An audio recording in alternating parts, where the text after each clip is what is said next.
En même temps, les axes prioritaires que le Comité national du Rassemblement pour le développement s'est fixé dans sa mission de rassembler le pays.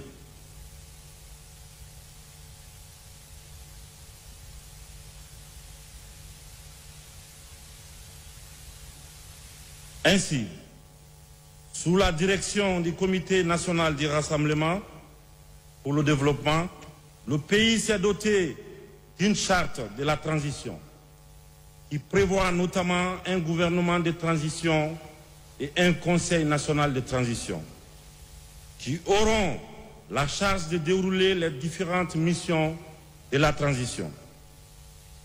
Ces missions se résument essentiellement à la rédaction d'une nouvelle constitution, la refondation de l'État, la lutte contre la corruption, la réforme du système électoral et la refonte du fichier, l'organisation des élections libres, crédibles et transparentes et la réconciliation nationale. Je réalise parfaitement l'ampleur des tâches qui nous attendent, mais demeure en même temps convaincu qu'avec le soutien de tous, les défis qui nous interpellent seront relevés. Pour y parvenir, j'en appelle à l'esprit de solidarité et de patriotisme des uns et des autres. Car c'est lorsque nous sommes unis que nous devenons forts. Mais divisés, nos efforts risquent de se noyer dans de nouvelles contradictions qui pourra nous conduire à l'échec. J'engagerai tout particulièrement à cet égard l'ensemble des organes de transition qui seront mis en place à veiller chacun à ce qui le concerne à la réalisation effective des missions qui sont les leurs. Il est essentiel de rappeler ici le rôle important que devra jouer notre institution judiciaire bien sûr, en tant qu'élément d'équilibre et de paix sociale pour notre pays. L'indépendance et l'impartialité de la justice constituent, à mes yeux, j'y insiste, un impératif afin d'instaurer la crédibilité de notre État et de recréer la confiance des citoyens dans l'institut judiciaire de notre pays. C'est de l'immensité de la tâche qui attend notre corps judiciaire, qui en réalité a besoin d'une véritable renaissance. Je réaffirme ici l'engagement du Comité national du Rassemblement pour le développement au nom du peuple de Guinée à respecter tous les engagements nationaux et internationaux auxquels le pays a souscrit. De même, je voudrais souligner mon attachement particulier au raffermissement des liens d'amitié et de fraternité avec nos voisins, mais aussi avec tous les pays partenaires et amis de la Guinée. En tant que membre fondateur de l'Union africaine et attaché aux valeurs panafricaines, notre pays continuera à tenir son rang dans l'intégration et le rayonnement du continent. Je voudrais ici réitérer mon engagement que ni moi, ni aucun membre du Comité national du Rassemblement pour le développement et des organes de la transition ne sera candidat aux élections à venir. Mesdames, Messieurs, distingués invités, avant de clore mon propos, je lance un appel fraternel et patriotique au peuple de Guinée dans son ensemble, à saisir cette opportunité pour refonder notre nation forte pendant cette période de transition. Nous devrons œuvrer ensemble pour poser les bases d'une société réconciliée et engagée pour son développement socio-économique, durable au profit de tous. Puisse Dieu Tout-Puissant nous accompagner. Vive la République, vive la Guinée, vive le CNRD. Je vous remercie.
Voilà, merci.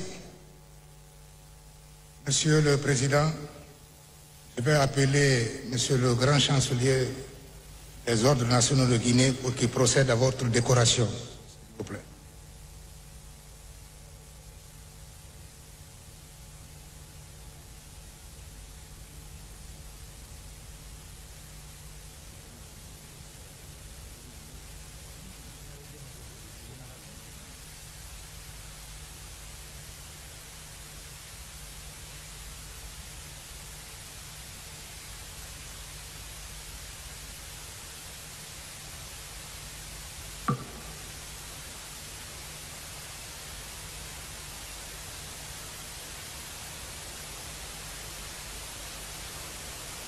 Honorables invités, tous corps confondus,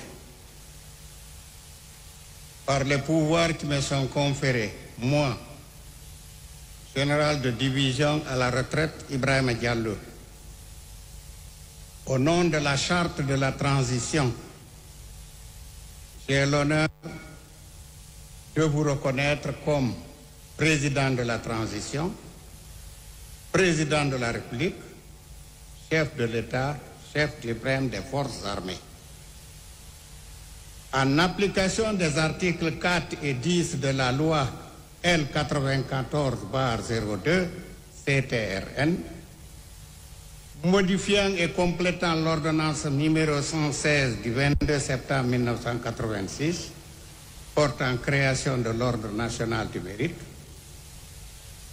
nous vous remettons la cocarde nationale et le Grand Prix, le Grand Croix, faisant de vous le grand maître des ordres nationaux du mérite de la République de Guinée.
Merci, Monsieur le Président.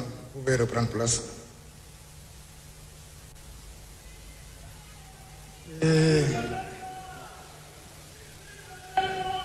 Voilà.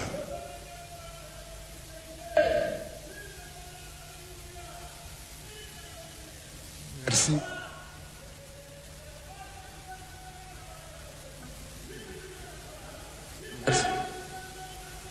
Merci.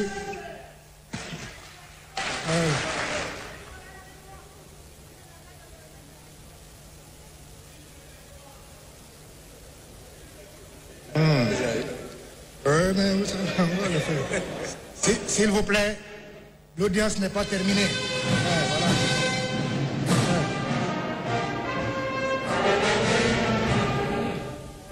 S'il vous plaît, Monsieur le Président, avec votre autorisation, le premier président de la Cour et le premier avocat général vont, au nom des membres de la Cour, vous adresser leurs salutations. Ensuite de quoi, la photo de famille, comme on l'a dit hier. Si vous permettez.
Madame la Première Dame et la maman du Président de la République sont invitées à rejoindre le Président et les membres de la Cour suprême pour la photo officielle.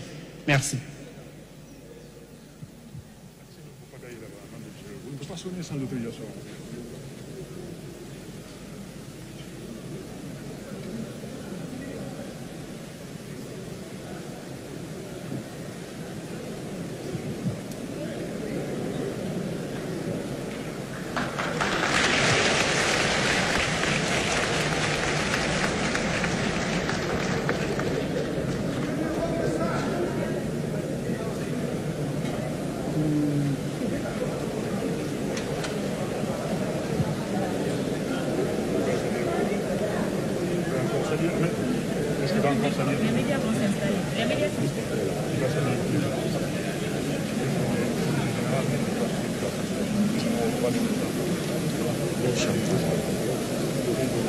Après la photo, vous allez annoncer que tout le monde reste sur place.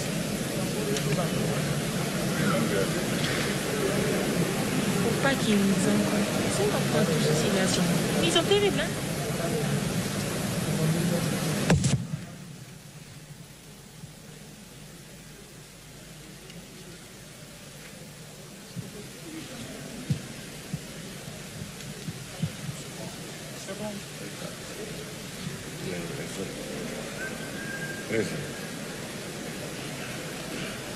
Mesdames et messieurs, nous demandons à tous de rester sur place. Monsieur le Président de la République fera un tour pour saluer les invités avant de rejoindre sa place. Merci.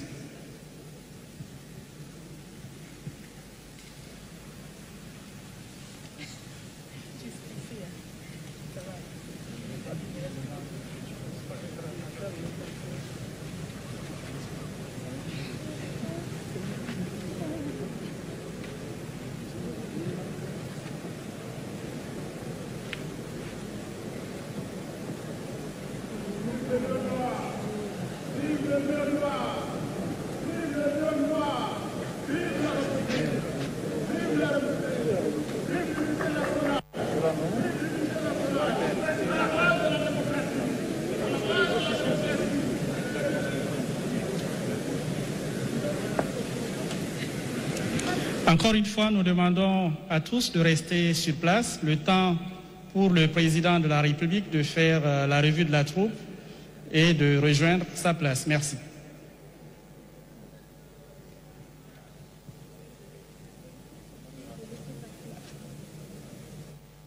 Voilà, le président de la République qui est en train maintenant de saluer les différentes personnalités présentes dans la salle de conférence du palais Mohamed V. Tout a commencé à 11h57 précisément. Sékou Keïta, Mamadi Terran Kamishuko, Dr Abdoulaye Silla. À 11h57, le président donc est rentré dans la salle. Le colonel Mamadi Doumbouya ensuite. Les réquisitions de l'avocat général suivi du discours du président de la Cour suprême, Mamadou Silla Assima, et puis s'en est suivi la prestation de serment du président du CNRD, président de la République, commandant en chef des forces armées, et puis il a lu tout de suite un discours qu'on va tout à l'heure analyser ici dans ce studio et sur ce plateau, suivi de la décoration faite par le grand chancelier des ordres nationaux, le général Ibrahima Diallo, qui lui-même fait partie du CMRN, le comité militaire de redressement national, cette autre junte qui a pris le pouvoir à la mort du premier président, le camarade Ahmed Sékou Touré. C'était en 1984, et en 1984 c'était bien 1984, c'est la date de naissance de l'actuel colonel qui aujourd'hui a été investi pour diriger aux destinées de notre pays, la Guinée. Donc le colonel Mamadi Doumbouya qui continue sa série de salutations dans la salle. Mais globalement, qu'est-ce qu'on peut retenir de ces trois grandes interventions qui ont ponctué cette cérémonie de prestation? D'abord l'avocat général de la Cour suprême, ensuite le discours du président de la Cour suprême, suivi de l'intervention du colonel Mamadi Doumbouya, le désormais président de la République de Guinée. Sékou Keïta. Alors, les trois discours, une petite surprise de ma part, c'est notamment concernant celui de l'avocat général et même du président de la Cour, et qui ont tenté de justifier le coup d'État du 5 septembre. J'avoue que je suis, si vous voulez, un peu plus surpris de certains mots avancés par ces magistrats. Puisqu'on a un juriste avec nous, il pourra peut-être nous édifier là-dessus. L'autre chose, c'est un peu le discours du président de la République.